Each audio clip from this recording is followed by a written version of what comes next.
Right now, millions of people are walking away from everything they've built. High-paying careers, long-term relationships, social circles they've spent decades cultivating. To the outside world, it looks like self-destruction. But Carl Jung saw this coming over 70 years ago.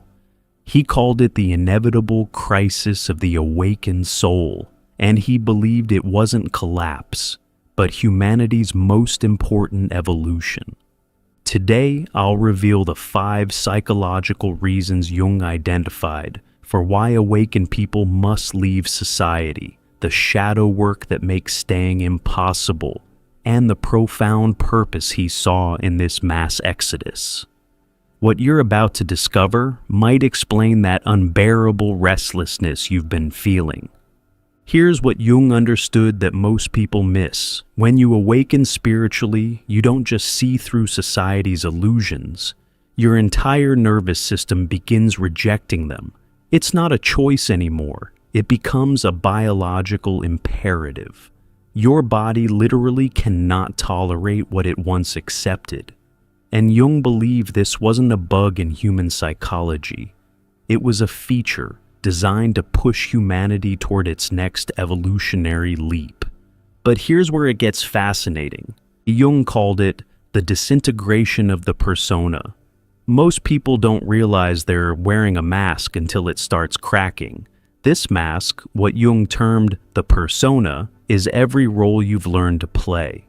The professional you, the social you, the family you.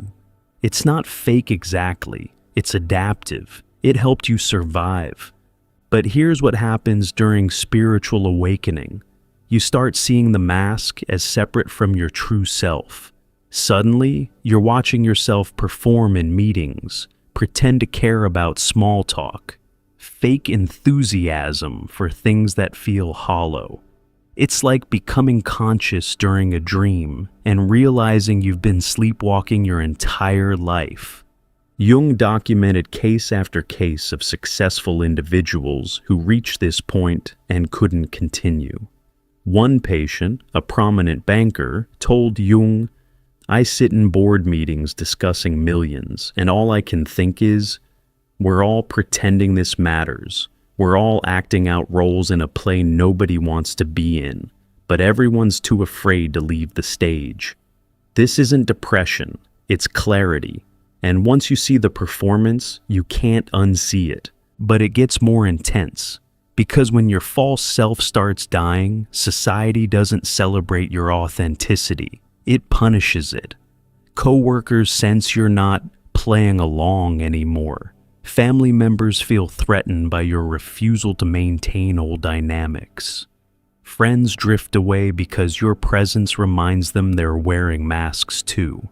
Jung was brutally honest about this. The individual has always had to struggle to keep from being overwhelmed by the tribe.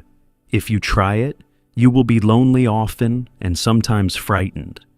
But no price is too high to pay for the privilege of owning yourself. This ownership of self, what Jung called individuation, requires leaving the spaces where your false self is demanded. You literally cannot complete your psychological evolution while performing your old role. It's not about judgment or superiority. It's about incompatibility. An awakened consciousness trying to operate through a false persona is like trying to run new software on outdated hardware. The system crashes. And this crash leads directly to the second transformation. This is where Jung's work gets revolutionary. Most people think awakening means becoming more light, more positive, more spiritual. Jung said the opposite. True awakening requires descending into your shadow. All the parts of yourself society taught you to hide, deny, repress. Here's the problem. Modern society is built on shadow projection. We externalize our darkness onto others. Other political parties, other nations, other races, other classes. This projection is what maintains social cohesion. Everyone agrees who the bad guys are, and this agreement creates tribal belonging. But when you start integrating your shadow, something terrifying happens. You can't project anymore. You see your own capacity for everything you judge in others, your own greed when you condemn billionaires, your own authoritarianism when you fight against control, your own unconsciousness when you judge the sleeping masses.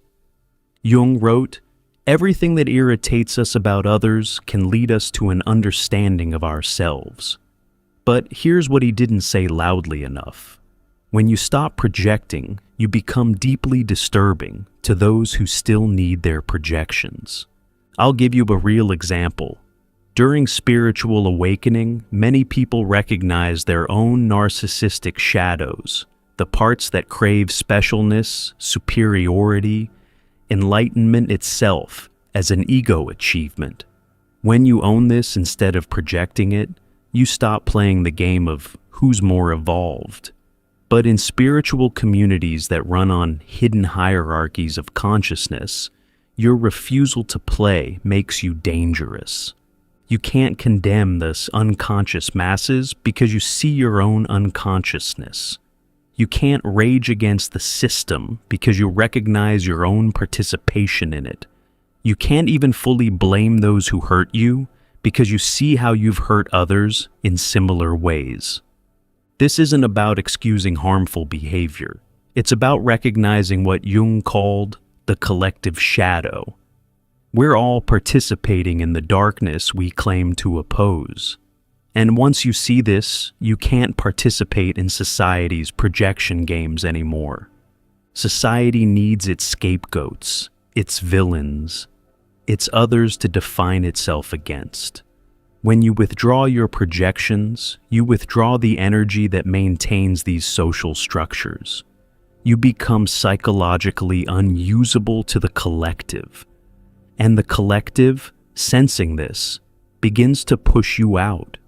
Most people stop here, but the third transformation changes everything. Jung discovered something that sounds mystical, but is psychologically precise. Awakened consciousness doesn't experience time the way society demands. He called this the reality of the psyche, the fact that psychological time is circular, synchronistic, meaningful in ways that defy clock time. Think about how society functions. Schedules, deadlines, 5-year plans, retirement savings. Everything is built on linear time. The assumption that life moves from point A to point B, that progress means moving forward, that success can be measured in accumulated years of achievement. But here's what happens in awakening. You start experiencing what Jung called synchronicities, meaningful coincidences that suggest reality is more like a web than a line. Past, present, and future start bleeding into each other. You have dreams that predict events. You think of someone and they call. You see patterns and symbols that seem to be speaking directly to you.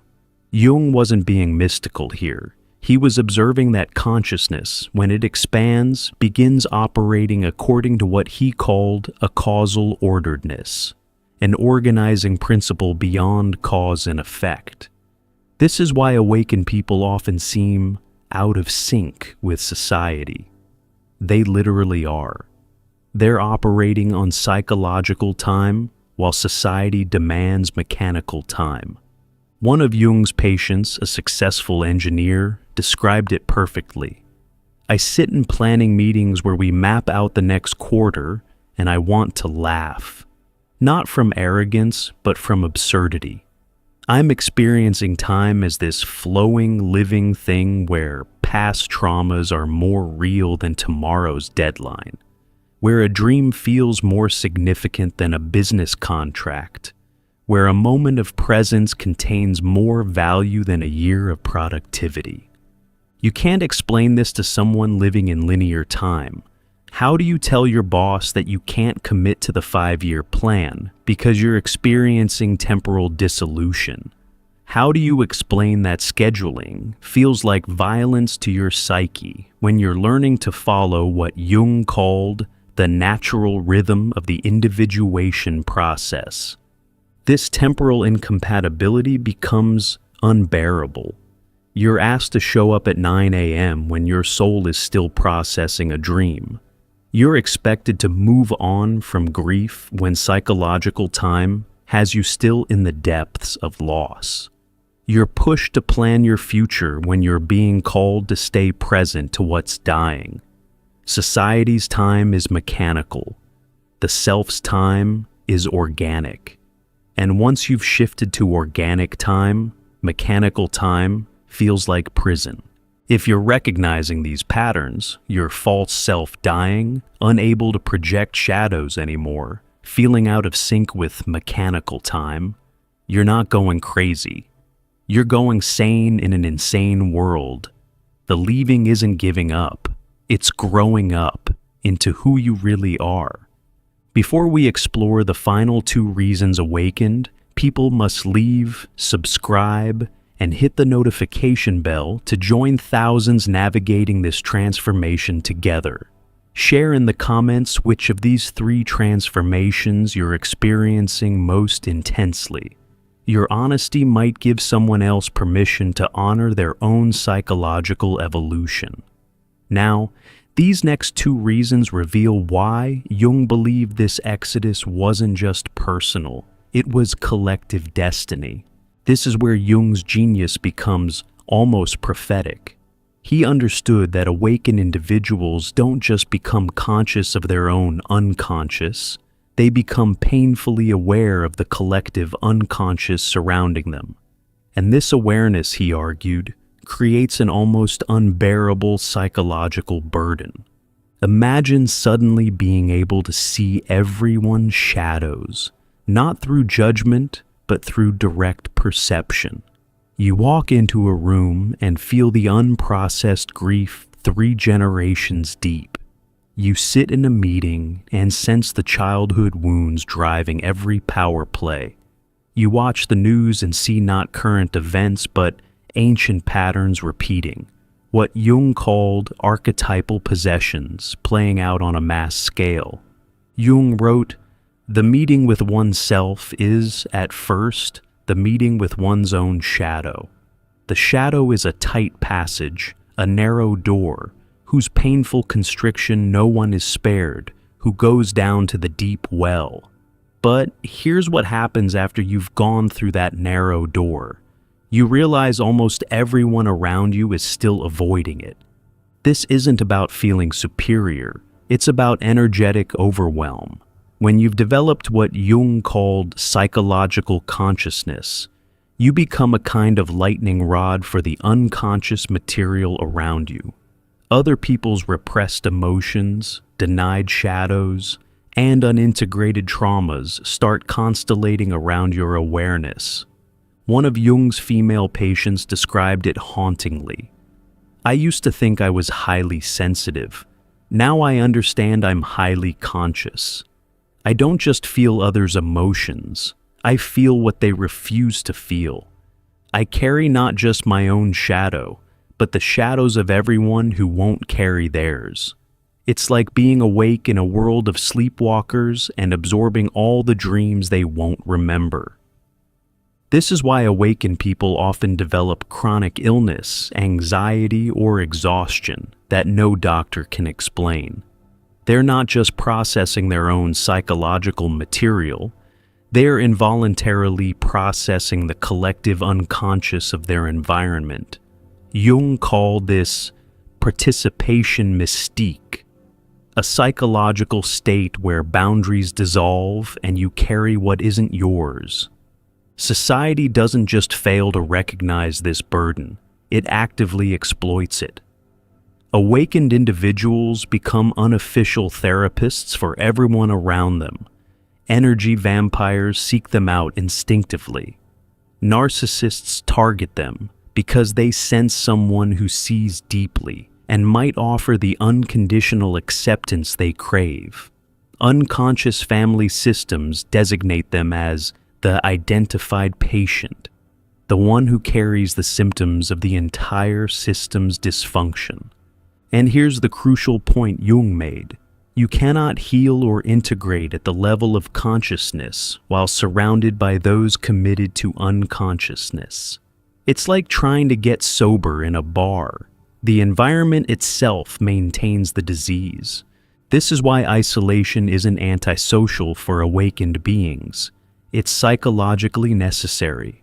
What looks like withdrawal is actually what Jung called the transcendent function, creating space for a new level of consciousness to emerge that can bridge the opposites and birth something genuinely new.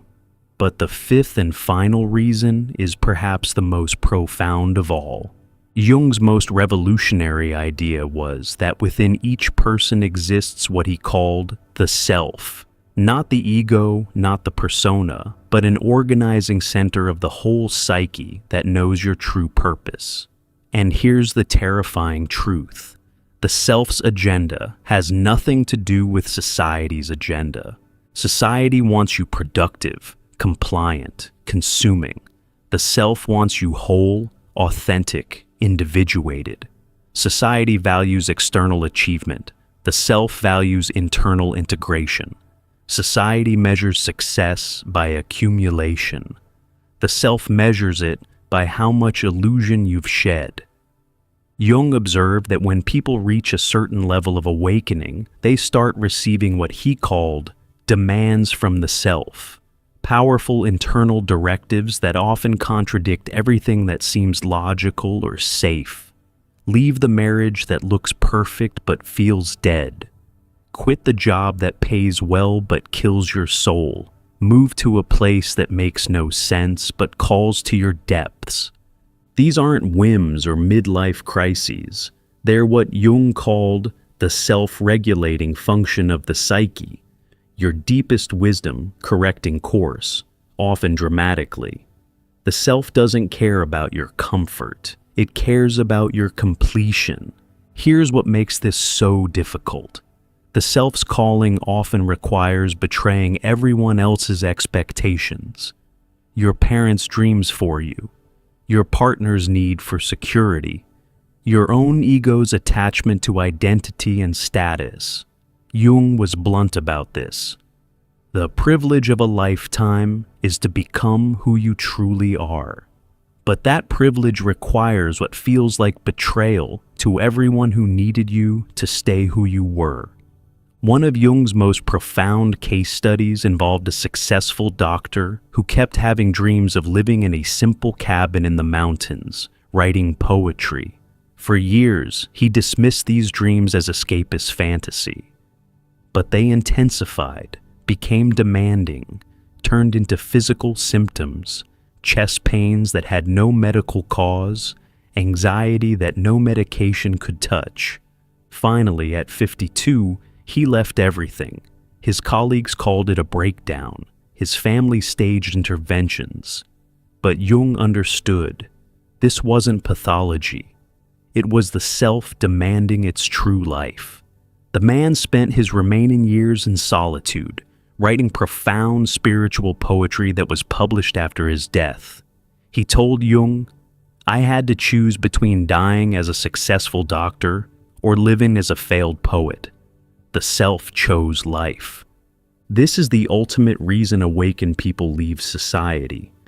They're called to a life that society cannot understand, validate, or support. It's not about rejecting the world, but about accepting a mission that requires leaving the world's terms. Jung saw this happening on a mass scale. He predicted that as humanity approached what he called the spiritual problem of modern man, more and more individuals would be called to leave collective life and pioneer new ways of being. Not as escapism, but as evolution. Not as spiritual bypassing, but as psychological necessity.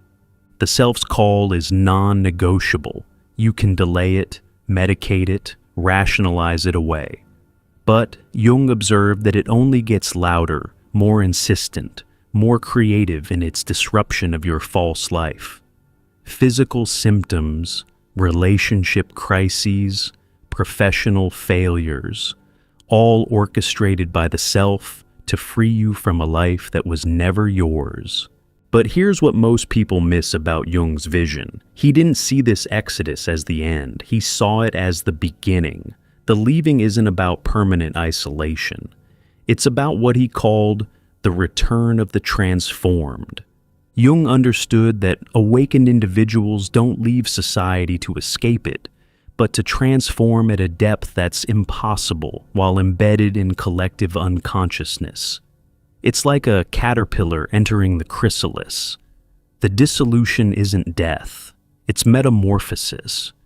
But you cannot become a butterfly while other caterpillars are telling you to stay in formation. He observed a pattern. Those who honored the leaving, who completed their individuation in solitude or small conscious communities, eventually developed what he called the transcendent function, an ability to bridge the conscious and unconscious, the individual and collective, the spiritual and material. These individuals don't return to society as it was. They return as what Jung called carriers of consciousness, people whose very presence catalyzes awakening in others, not through preaching or teaching, but through embodiment. They've integrated their shadows so deeply that they don't trigger others' projections. They've transcended linear time so completely that they bring presence to every interaction. They've answered the self's call so fully that they inspire others to hear their own.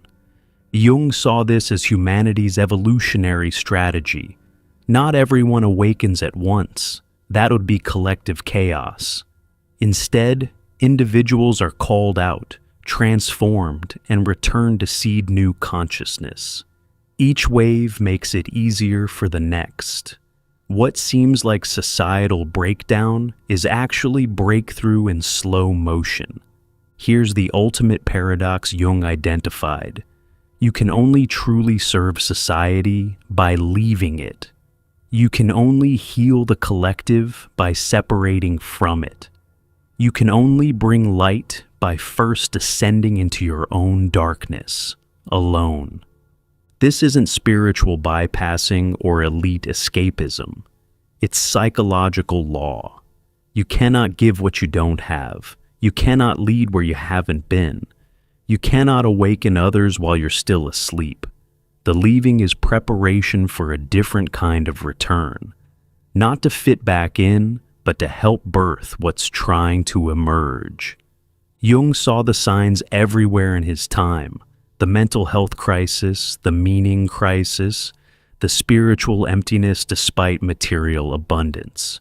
He predicted it would intensify until enough individuals answered the call to leave, transform, and return with new consciousness.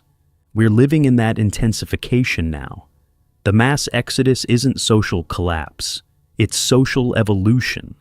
Each person who leaves to answer their self's calling weakens the old structure and strengthens what's being born. It looks like destruction because we can only see what's dying, not what's gestating. So here's what Jung wants you to understand. If you're feeling the unbearable pressure to leave, your career, your relationship, your entire way of life, you're not failing. You're being called. The discomfort isn't weakness. It's growth trying to happen. The isolation isn't punishment. It's preparation. Your false self needs to die for your true self to be born. Your shadows need integration for your light to be genuine. Your participation in collective time needs to end for your unique timing to emerge. The collective unconscious needs to be left for your individual consciousness to flourish. And ultimately, society's agenda needs to be abandoned for your self's purpose to be revealed. Remember, the 5 transformations aren't sequential, they're simultaneous. The death of the false self, shadow integration, temporal shift, collective burden, and the self's call all weave together into one movement. Individuation, the becoming of who you truly are. This isn't easy. Jung never promised it would be. He promised it would be real. And in a world of illusions, reality is the ultimate revolution. If you're being called to leave, if you're already in the leaving, or if you've left and are finding your way in the unknown, you're not alone. You're part of what Jung saw as humanity's most important transformation. Subscribe to this channel and hit the notification bell to join thousands of souls navigating this evolution together. Share in the comments what you're being called to leave. Your courage might be exactly what someone else needs to see today. And remember what Jung told us: who looks outside dreams, who looks inside awakes. Sometimes awakening means leaving everything outside to discover everything inside. The world needs what you'll become on the other side of this transformation. Trust the leaving, trust the process, trust yourself.